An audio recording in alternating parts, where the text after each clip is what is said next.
어제 한 신문 사설도 문재인의 박원순 성추행 의혹에 대한 본심이 어디냐 하는 질문을 했습니다.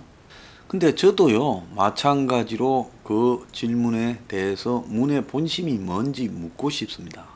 자신이 여성의 인권을 중요시하고 페미니스트 대통령이라고 엄청 이야기했어요. 그래서 틈만 나면 여성 정책에 대해 전향적인 것처럼 해왔습니다. 근데 막상 버닝썬에 보면 버닝썬에서 장학슨이라고 자기가 그때 국민들을 상대로 회견을 하지 않았습니까?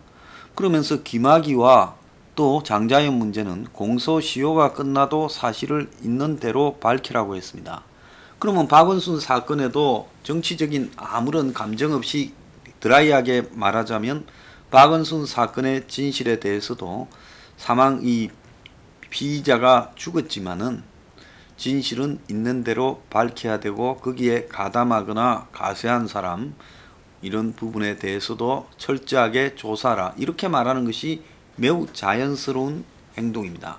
그런데 지금까지 문가리우스는 박원순 문제에 대해서 철저하게 입을 다물고 있습니다.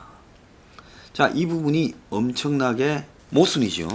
자, 어제 박원순 성추행 그 피해자 측의 2차 기자회견이 있었어요. 자, 피해자가 이제 그 공채로서 시험 쳐서 들어간 국업 공무원이다 나왔고 사업소에서 시보를 하고 있는데 시보하던 사람, 즉 수습 사원을 시장실에 와서 비서로 앉아 있으랬다는 거예요. 그러니까 직장으로 치면 직장에서 막 뽑아가지고 수습 사원, 그 견섭 사원 기간에 있는데 그런데 그 견섭 사원을 회장님 비서로 와서 있으라고 한 거하고 똑같은 겁니다. 그건 직장에서 있을 수 없는 이야기죠. 이렇게 보면요. 그런데 피해자가 4년 동안의 20명에 대해서 지금 고통을 겪고 있다고 했는데 이 문제에 대해서 깔아뭉갰다는 겁니다. 그래서 이 20명이 깔아뭉개니까 할 수 없이 성폭행 이 신고센터로 갔고 자, 그래서 거기에서 김재련 변호사가 연결이 됐다는 겁니다. 성폭력 상담소에 갔고요. 자, 그런데 이 문제가 애사롭지 않아서 그냥 경찰에 가서 신고하게 되면 이 문제가 박원순 시장이라는 문제를 경찰서에 그 사람 많은 데 가서 앉아서 하게 되면 이게 문제가 좀 커질 것 같아라. 누가 봐도 그리 생각이 안 들겠습니까? 그렇기 때문에 이 문제는 서울중앙지검에 그야말로 이 아동이나 성문제를 상담하는 그 부장 여자 검사한테 연락을 해서 좀 하자니까 고소하기 전에는 못 만난다 했다는 거예요. 그래서 이쪽에서 이야기를 이렇게 말했대요. 지금 이게 상대가 박원순이고 이러니까 좀 미리 만나서 이렇게 해야 된다니까. 알았다. 저녁에 연락 주겠다 해놓고는 저녁에 연락이 와서 못 만나겠다 했다고 합니다. 그래서 이 여성 부장검사 유현정인가는 당연히 중앙지검 부장검사인데 이성윤이한테 보고했을 가능성도 있죠. 이걸 보고 안 했다 하면 의문이죠. 그래서 위에서 만나지 마라 그랬겠죠.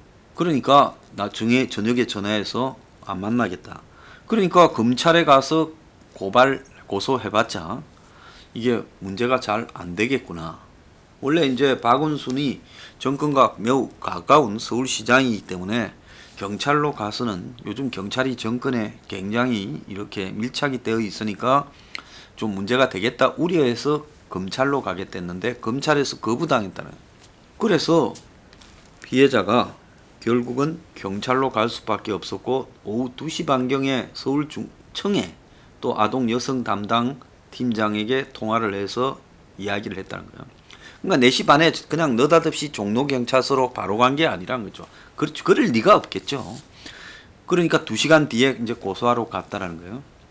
그러니까 3시쯤에 젠더 특보라는 박원순의 그 성폭행 친고센터 출신 그 여성이 뭐 잘못한 게 있습니까 했다는데 잘못한 게 있는 게 아니라 고소 지금 들어온답니다 했겠죠.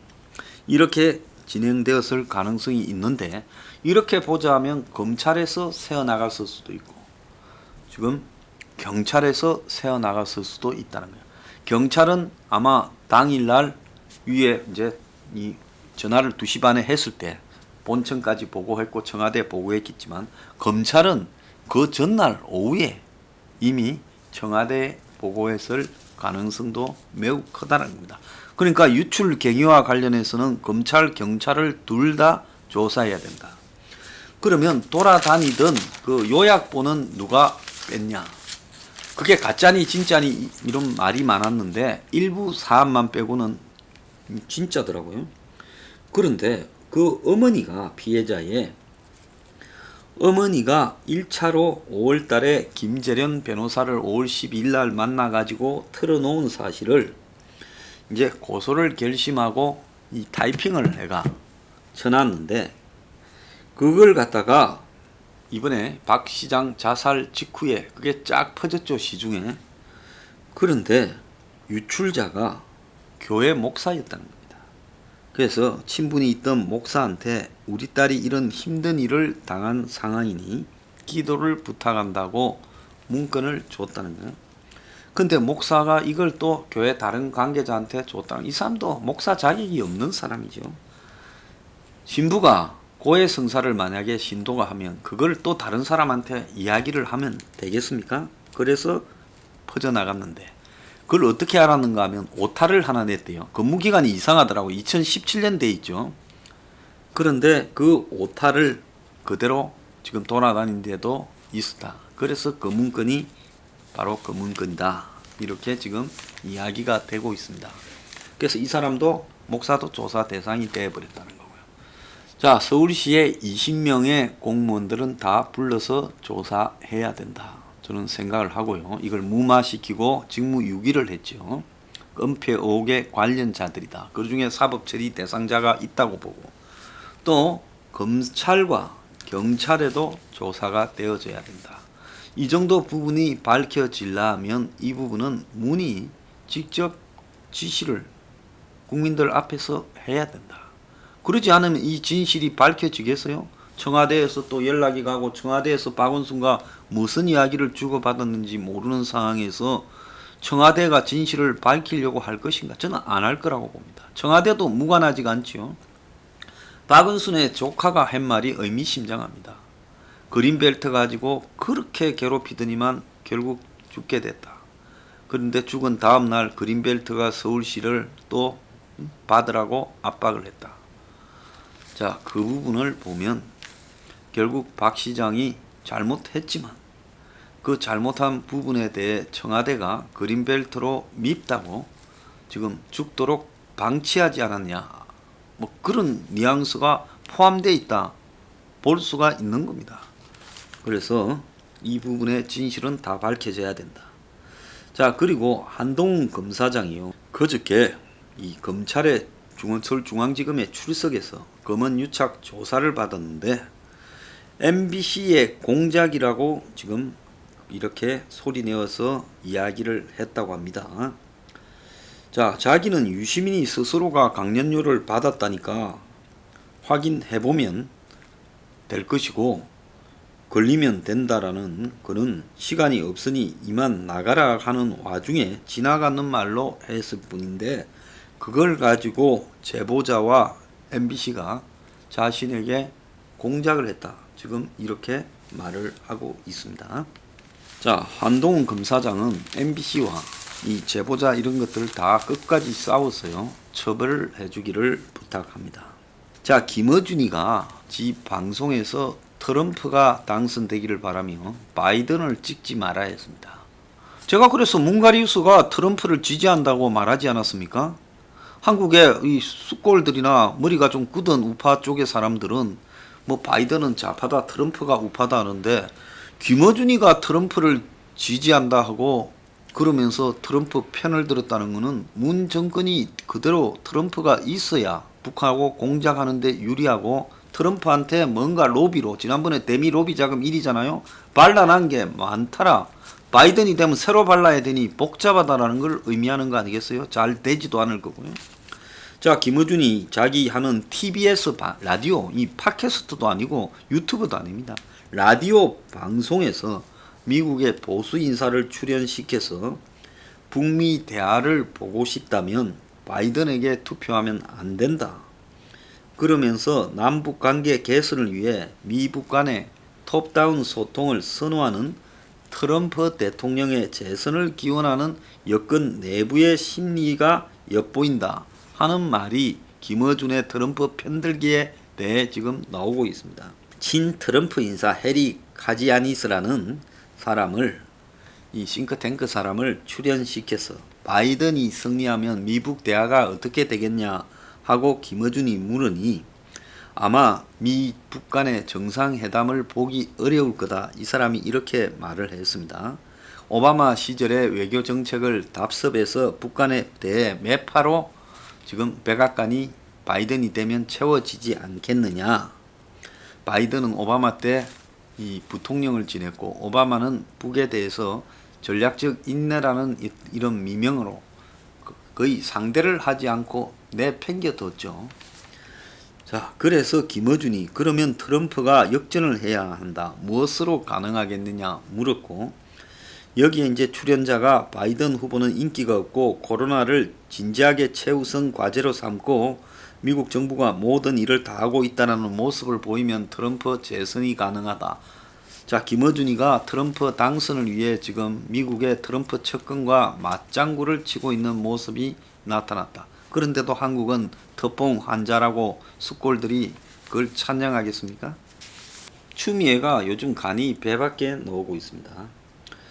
자, 국회에서 지금 이 추미애에 대해서 지금 최강욱과 네가 지난번에 지휘서신을 놓고 뭐 수명이니 이런 표현이 들어간 걸 보면 짜고 한 거 아니냐 이래 물으니까 법전에 있는 말이라며 법전에 있다니까요.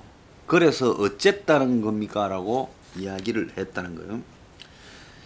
자, 아마 장관 중에 국회 본회의 답변에서 이렇게 이야기한 사람은 처음일 겁니다. 망신 주기 위한 질문을 삼가해라. 그러면서 지금 먼저 도발을 하더라는 겁니다. 그래서 오죽하면 박병석 의장이 정중하게 답변해라 이렇게 말을 했다는 거예요. 심지어 자기 아들 문제에 대해서는 강력 대처하더니 박원순 아들 박주신이 들어왔는데 그 박주신이의 2차 가해에 대해서는 왜 침묵하냐. 니도 거기도 한마디 해야지 앞뒤가 맞지 않냐 이렇게 물었대요. 그러니까 여기에 왜 내 아들 문제를 연결시키냐고 불쾌감을 드러냈다는 겁니다. 자, 추미애 연일 그냥 잘 나간다고 설치는데요. 그런 거 설치지 말고요. 사모펀드가 지금 부동산 투기하는 거나 다 잡아내고 엄벌하고 그 대출 부정 다 잡고 할 일이나 하기 바랍니다. 자, 이렇게 설친 자들 중에 끝이 좋은 자는 전혀 없습니다. 박지훈이가 학력을 2번 위조했다고 지금 폭로가 되었습니다. 그래서 2차례 학력을 위조했다. 단국대 편입할 때 지금 조선대에서 단국대로 이렇게 편입을 했고 또 DJ 정부 권력 실세이던 2000년에 청와대에 있었죠. 광주 교육대에서 단국대로 이렇게 가는 과정에서도 이렇게 좀 위조가 있었다. 이렇게 제기가 됐습니다.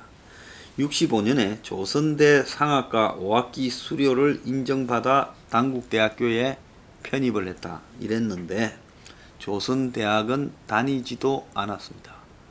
그래서 내가 거기에서 조선대 뭐 3학년에서 단국대 3학년으로 옮겼다. 이래 돼야 될 건데 조선대를 안 다녀놓고 다닌 것처럼 하면 그거는 위조잖아요.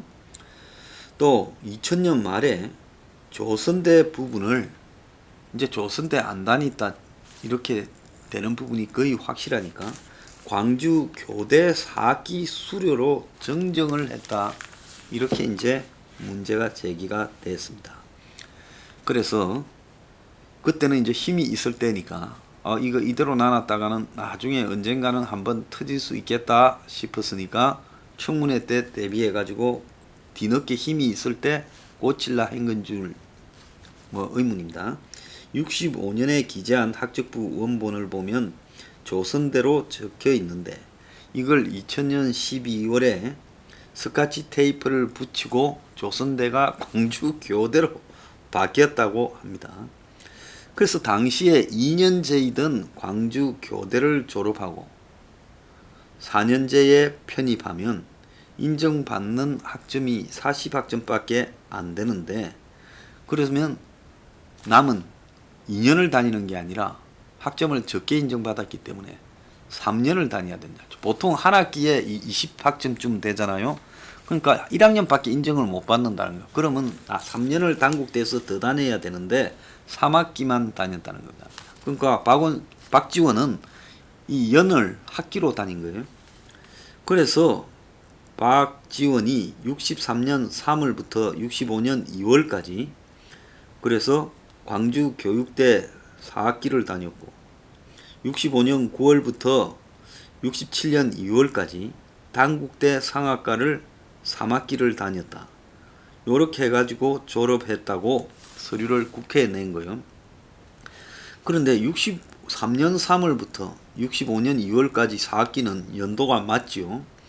그런데 65년 9월부터 67년 2월까지라면 이것도 3학기는 맞는데 4학기 다니고 3학기 다니고 7학기 만에 졸업하는 게 아니라 8학기를 다녀야 졸업하는데 요것도 아리까리해요. 그래서 이 사람은 아마 편입하면서 6개월은 그냥 먹었다 이런 내용이 포함되어 있겠죠. 그래서 66년 부정입학 사건도 언급하며 조선대 서류를 위조해서 단국대학에 부정입학한 사례가 나오는데 박지원도 그런 것 아니냐.